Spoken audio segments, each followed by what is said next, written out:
பரமேஸ்வரனை பார்ப்பதற்கு திரு கைலாயத்துக்கே தான் போக வேண்டுமா? மனதில் நினைத்தாலோ வேறு எங்காவது உட்கார்ந்து பூஜை செய்தாலோ போதாதா? ஐயா, பசுவின் உடம்பில் இருக்கும் பாலை மடியை பிடித்து கறந்தால்தானே வருகிறது.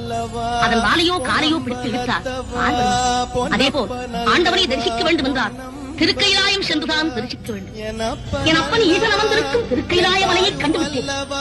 என் கண்பற்ற பெயரை அறிந்துவிட்டேன்.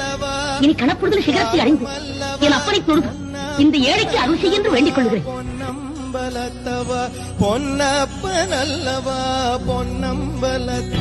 இது என்ன சோதனை? படிகளெல்லாம் சிவலிங்கமாக காட்சி வருகின்றது. இறைவா, பார்க்கவிடமெல்லாம் உன் வடிவமாக அமைத்து விட்டால் நான் எப்படி படியேறி வரப்போகிறேன் என்று பார்க்கிறாயா? எங்கும் நீயே நிறைந்திருக்கிறாய் என்பதை எனக்கு எடுத்துக்காட்டு. இங்கு ஒரே வடிவமாக இருந்து காட்சி அளிக்கிறாயா? ஒருக்கா இப்படியெல்லாம் சோதித்தால் நான் திரும்பி போய்விடுவேன் என்று எண்ணிவிட்டாயா? உன் வடிவங்களை நீ இங்கிருந்து அகற்றினாலும் இனி நான் படிகளில் காலால் நடந்து வருவதாக என் தலையால் நடந்து வந்தாலும் உன்னை ரசித்தேன்.